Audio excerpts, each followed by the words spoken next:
So Dr. Hicks, Yes. why do you do what you do? Why do you work here at Roswell Park? I love what I do, and Roswell Park is one of the preeminent cancer treatment centers in the world, and it's really a real honor for me to be able to work here.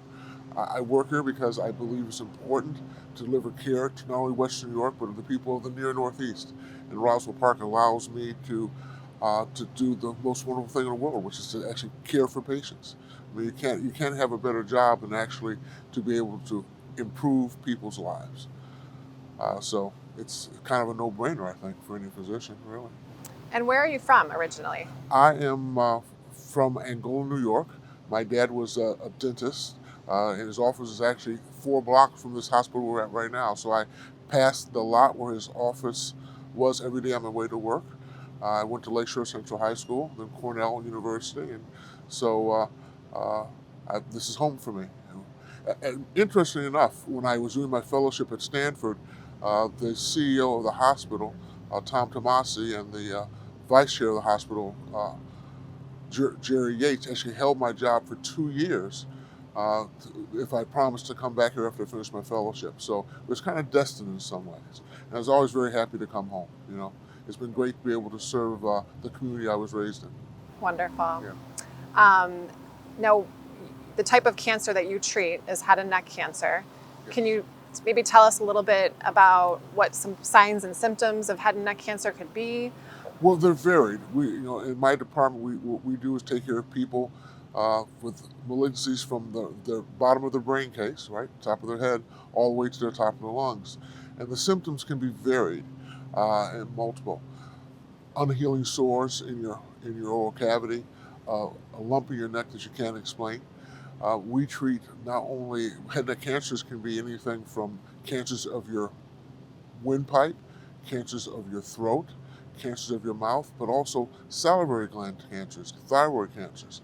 So one of the great things in my mind about head and neck cancer, not that cancer is great, but the idea of the specialty is varied and allows you to treat a cornucopia, multiple kinds of diseases, all requiring a little bit different skill.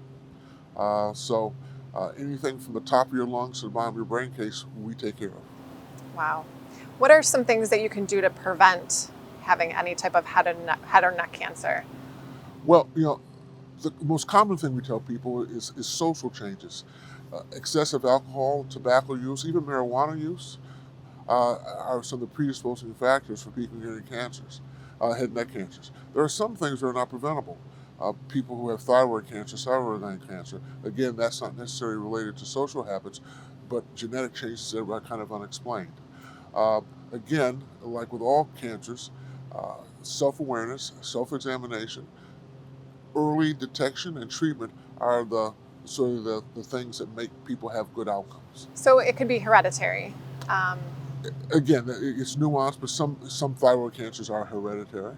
Okay, but again, the biggest thing you should remember, it really is social habits. If you have a cancer of your throat, cancer of your voice box, more likely caused by the use of alcohol, the use of cigarettes in excess.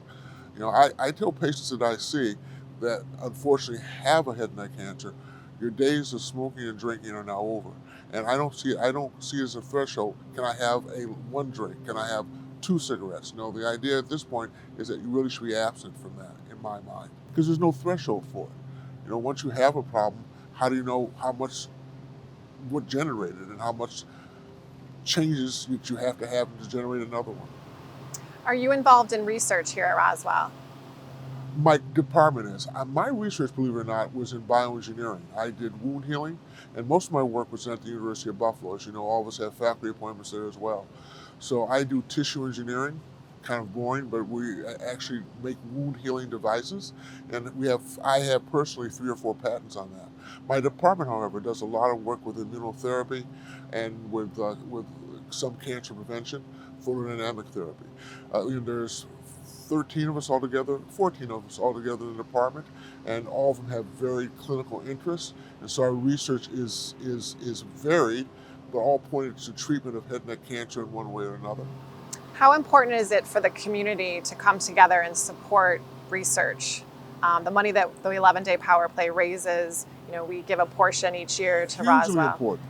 You know, diseases that were untreatable 20 years ago are taken care of commonly now. And that's because of the translational programs this hospital often champions. You know, it's important that science and clinical medicine be intertwined in order to improve the care and the outcomes for all patients. So you can't separate those two things in my mind. One of the reasons I came to Roswell Park is because of its long history of translational research. You know, PSA was developed here. Did you realize that? Prostate-specific antigen was developed here. Many of today's therapies, in terms of bone marrow transplant, head and neck malignancies we take care of, were championed at this hospital. Even the treatment of lung cancer. We wrote a series of papers where people with lung cancer who had a head and neck cancer were considered to be incurable. We actually wrote a series of papers showing that if treated appropriately, we improved the cure rate almost to 40%. So people who were allowed to succumb to the disease in 1991 are now treated successfully. So that the melding of research and clinical outcomes is critically important as we move forward. And Roswell offers that, I think, in a way that not many other places in the country do. Wow. So Roswell Park just recently was ranked number 14 Isn't that in great? cancer care Yes. in all of the United States. That's correct. How does that make you feel? That means I'm pulling the oar in the right direction. I'm very happy. It's incredible. Is there anything that you would like to say to, the 11-day Power Play community? We've had more than 2,600 players playing this year, 2,200 last year, 1,500 the year before, Right. and 40 guys the first year. Right. Is there anything that you'd like to say to them? Right now we just recently, yesterday, hit $5 million Wow. for cancer causes in our community, and more than 3 million of that has come to Roswell Park. That's wonderful. Well, the first thing will have to be thank you, right?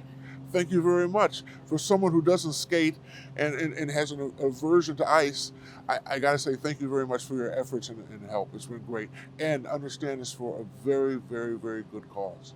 So thank you for your efforts and thank you for the Power Play. Well, thank you for all you do. You're a very busy man, and we appreciate you taking the time today. No busier than anyone else, but thank you for taking time to talk with me. Thank you.